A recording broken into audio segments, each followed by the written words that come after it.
I was supposed to be at a car show today, but that car show turned out to be a disaster. And anyway, I wanted to take the rest of the day after the car show and speak to you about the dark side of car shows.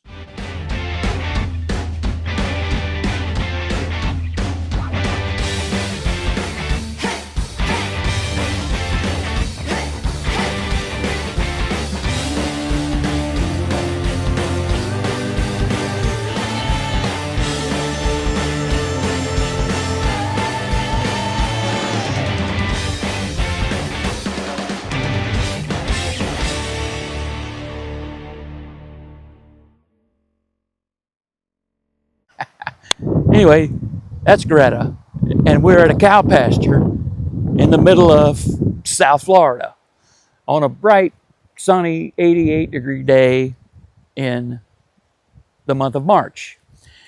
Um, the day started out great. I had my usual cup of coffee and I put on some bacon.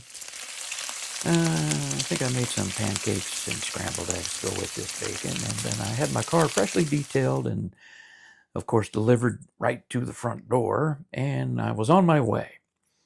It was a beautiful ride into the car show, and I was looking forward to it. Uh, and, you know, the only concern I have at car shows is the people, the spectators, because your car can get fingerprints and scratches and such. And as you can see, that red car, how close it is to my car, those people are walking in between, and you can get scratches. However, I like car shows where there's a little bit more room.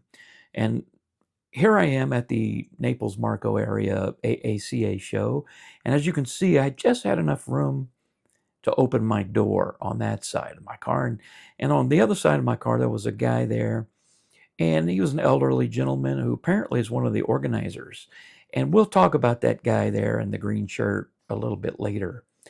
Um, so I go off on my way, and of course, I love taking photographs of the cars, and I like to do it before the people get there. That way, there's not that many people in front of the cars in my shots.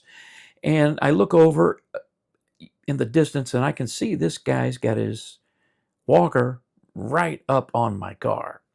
And so I go over and I also notice that he's using his detail spray, and his spray is going all over my car because he's, look, as you can see, inches away. This guy right here. And apparently with his name tag, I don't know his name and I didn't look, and unfortunately I can't get a clear shot of his name tag, but it does say that he's a member of AACA. Say I won't be coming back to this one. I mean, I believe the guy actually works for the place. Are you part of these guys?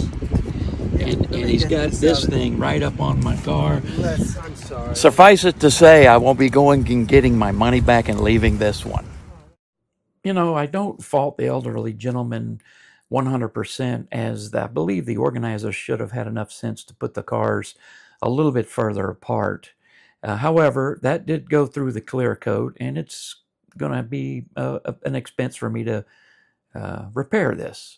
So I peeled out, and after I got my money back, and went on home, and I thought, you know what, I've got the rest of the day to deal with the car. So I went to pick up my sweetheart, and we went for a little cruise on a beautiful day. And I'm glad I didn't spend the whole day in a hot parking lot with a bunch of grumpy old guys in their rattle traps. And we just decided to cruise around, and we ended up going to get a lunch at one of our favorite spots in Naples. It's a little joint called Rocco's Tacos. They've got wonderful margaritas and wonderful service. And, you know, we like the place and we're there quite a bit. And by the way, they have car shows too. And after a couple of tacos and margaritas, we decided to put the old car back home. But guys, just always be mindful at the car shows that it's not just the spectators who are going to cause issues. Sometimes the other car owners, you got to watch them.